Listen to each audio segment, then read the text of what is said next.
Many blessings, everybody. My name is Dr. Cesar, part of Homies Empowerment, and this is the Ethnic Studies Learning Community. Right now, a lot of folks are at home and away from school, so we want to share with you some book classics that mean a lot to us. But before doing so, you hear that beautiful music in the beat in the background? That's my son Santiago. He's only 12. Not only is he doing the music, he's also producing this video, and he's behind the camera right now filming it. So much respect to him for that. Thank you. You know, we making dues, even though it has been difficult times with everything that's going on. But let's get into this story. Oh, we got a special one for you. If I get a little sad or a little bit emotional, it's because this story reminds my mom and my abuelita a little bit. The book is called Si Se Puede, Yes We Can, and it is about the Justice for Janitors strike in Los Angeles. It is written by Diana Cohn and illustrated by Francisco Delgado. Is it cool if we start? All right.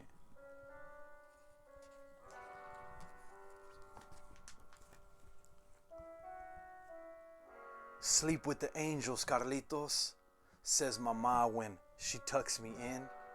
See you in the morning, I say and close my eyes. Imagine that it's almost midnight every night, and Mom, she's getting ready to go to work. She's going to go clean an entire building while Carlitos sleeps. While everyone sleeps, my mama goes to work. She rides the bus into downtown Los Angeles, where skyscrapers shoot up from the sidewalks. At night, the streets are empty.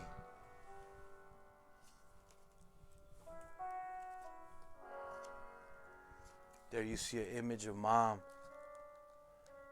And Mom is cleaning an entire building by herself. It's quiet when my mama goes into the tall glass office building where she scrubs the bathroom tiles so they shine like the moon, cleans the tall glass windows so they're as clear as the lake where my papa taught me to swim, and mops and polishes the floors so smooth you can slide on them if you take off your shoes. You see, sometimes we take custodians or janitors for granted. She takes pride in her work. She's working hard for Carlitos and for her. After that, she sorts and dumps all the trash. Imagine digging through all of the trash to organize it. The sun is ready to rise. That means she's been there all night. When she takes the bus back home, again to me. And remember, Carlitos, he's been sleeping all night.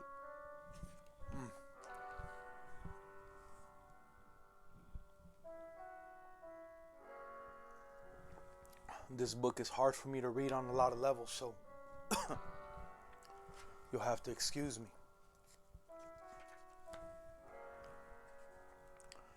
This is an image of Carlitos getting ready to go to school and Mom sending him off in a good way.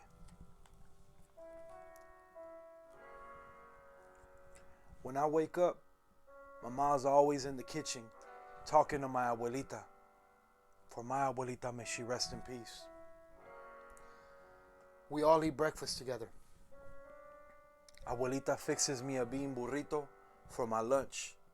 When I'm ready, Mama walks me to the school bus. And here's where Carlitos remembers what the mom does. Sleep with the angels, Mama. I call out the window. Have a good day at school, mijo, she says. Then she goes back home to try to go to bed, to try to sleep in the daytime. Here you see Mama and Carlitos and Abuelita. They're all in the living room. And it looks like they're looking at these photographs. Let's see what's going on. One night, Mama said, "Do you know, Carlitos?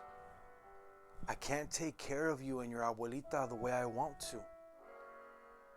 She sat me on her lap to explain. Even though I work full-time as a janitor, I always have to clean houses and wash clothes on the weekend.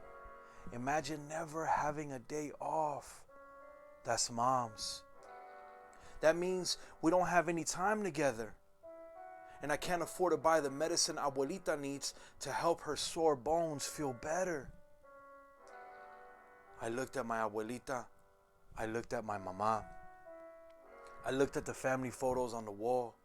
My favorite was this one, was the one of her dressed in her wedding gown with my papa. When papa was still alive, we all lived in Mexico. That's the country where I was born. It's ringing really true, man. Really true on a lot of levels. Carlitos, she said, to work so hard and get paid so little isn't fair. Does your family get treated fairly? So today, all the janitors met outside the Union Hall and voted to stop working, to strike.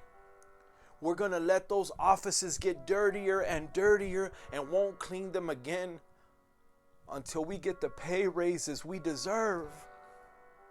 But Mama, can you do that? I asked. I think Carlitos is afraid. That's just what I asked, she said. Can we do this? And all the janitors shouted back at the same time, "Sí se puede! Sí se puede!" Yes, we can. So tomorrow, we're going on strike. And Carlitos, Mama said, as she combed her fingers through my hair, for me to put my full heart into this, I'm gonna need your help. I hugged my mama. I'll help you, I said. But in bed that night, I couldn't think of what I would do. You see, they're organizing. Look at this image. Look at this beautiful illustration. They're standing up for their rights. And little Carlitos is at home in bed.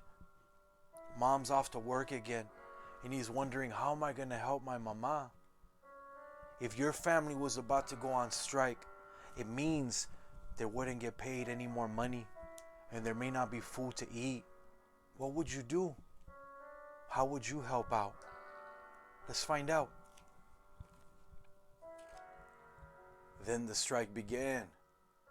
Mama and all the other janitors marched, held rallies, and had lots of meetings.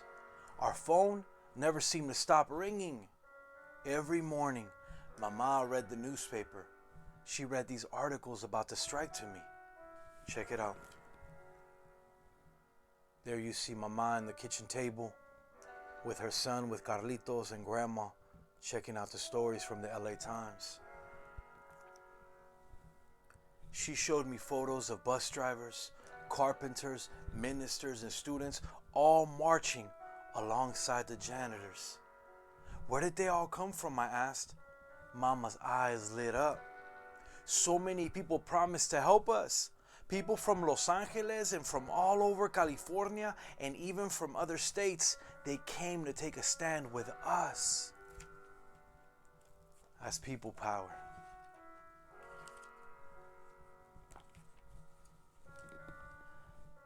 I cut out the photos to bring to school. I bet you Carlitos was so proud, right? Then I found out I wasn't the only one in my class with a parent on the strike.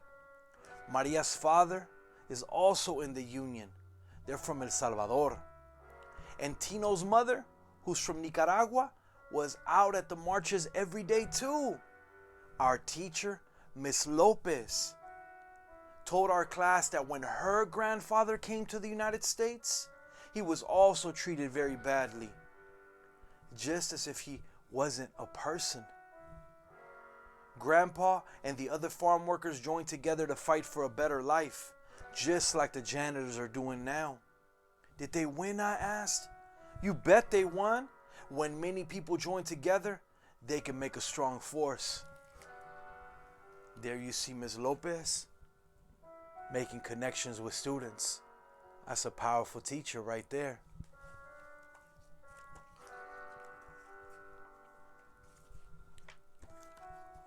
You see folks marching, candlelight vigil, and everything. Mama told me lots of different stories about the strike. So many people have come to support us. Today a man came out of his building to join our rally. He said he never thought about the janitors who clean his office. But seeing you in the bright light of the day, he said, means I could never ignore you again. We should never ignore anybody. And this afternoon, even Miss Lopez was there. As the sun set, we stood together and held candles in our hands. And in that silence, we didn't feel how tired we were from marching all day. Instead, we felt the glowing light of our strength. La fuerza unida, united strength. Here you see, proud. She's on the news, getting interviewed, and Carlitos is watching on. The next night, I saw my mama on the news making a speech. His mama, yo. Hundreds of people were marching behind her. That's when I knew what I could do to help. I'd go downtown too, but with a special surprise. What do you think it's gonna be? How can young Carlitos help out? Let's find out. Oh, wow. See, this is how powerful you are. How powerful kids are. Take a look. Kids are making signs for their familia and they're standing up and they're using their art for a cause. You can do that too. I told my idea to my abuelita and to Miss Lopez. Then I talked to my class and asked all the kids to help. And together we painted signs for the marchers. My favorite sign was the one I painted in the brightest colors of all. I love my mama. She's a janitor.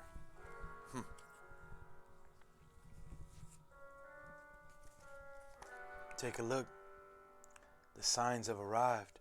The people have arrived. The next day, Miss Lopez took some of the kids from my class on the bus to downtown Los Angeles. When Mama saw us, she was so happy, she almost cried. As we marched, I held my sign as high as I could. An old man was playing the accordion. Maria's father took a trash can and played it like a big steel drum. Mama held soda cans filled with beans and shook them to the beat of the music. On the sidewalk, people rooted for all of us marchers on the street. There were thousands and thousands of people all around me. I held on tight to Miss Lopez's hand.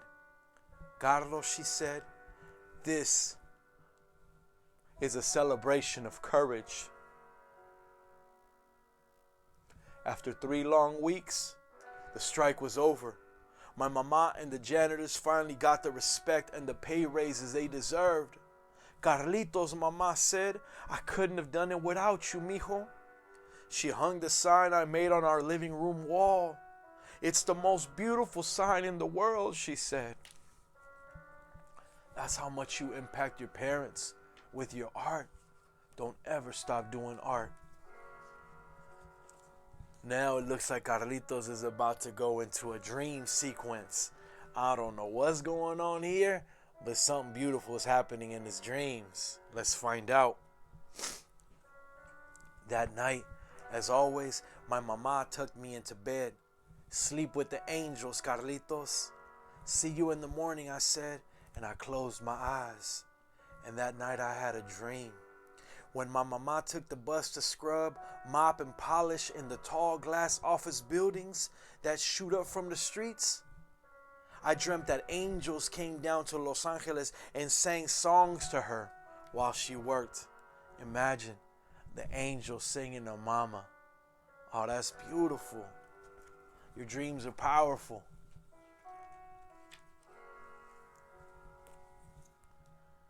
It looks like it's a beautiful moment at the park getting some paletas. Let's find out what's going on next.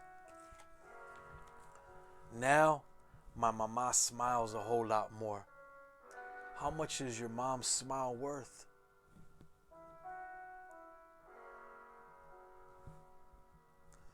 Abuelita's sore bones feel so much better. She walks with mama and me to the school bus in the morning. Mama no longer has to clean the houses and wash clothes on the weekends. Instead, we go to the park. And on our way home, She lets me buy a paleta or a churro from the man who sells sweets on the corner. It's not that your parents don't want to buy you things sometimes. It's that they may not have the money, or they may need that money to pay the rent, or to keep the water running, or the lights running. It's a big moment for Mama. Take a look at this beautiful piece.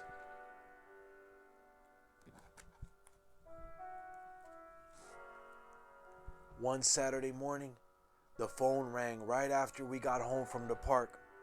"I'll be there," Mama said before she hung up. "Carlito," she said, "I have a promise I must keep. To be there when other workers need my help." "Who needs your help, Mama?" I asked. People who clean hotel rooms. So this afternoon, I'm going to meet them." But just as she was about to leave, I said, "Mama, wait." I took my sign down from the living room wall and walked out with her. That afternoon, we joined the workers and marched up and down in front of the hotel.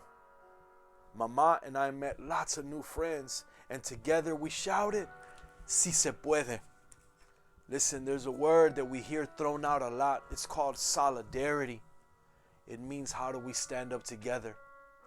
This book has come to an end, but there's a beautiful story about a real woman named Dolores Sanchez, a woman of struggle, a woman of hope. I want to thank you so much for sitting through this. I know this was a long story, but a powerful one. Imagine when people unite to stand up for their rights, all things are possible. When we hear about the change makers, the Dr. Kings, the Dolores Huertas, the Cesar Chavez, the Gandhis, why not your mom? And why not you? This has been Homies Empowerment Ethnic Studies Story Time. We hope that you'll like it. We hope that you'll share it. And humbly we say, if you could subscribe, that would mean a lot to us. Please share the word.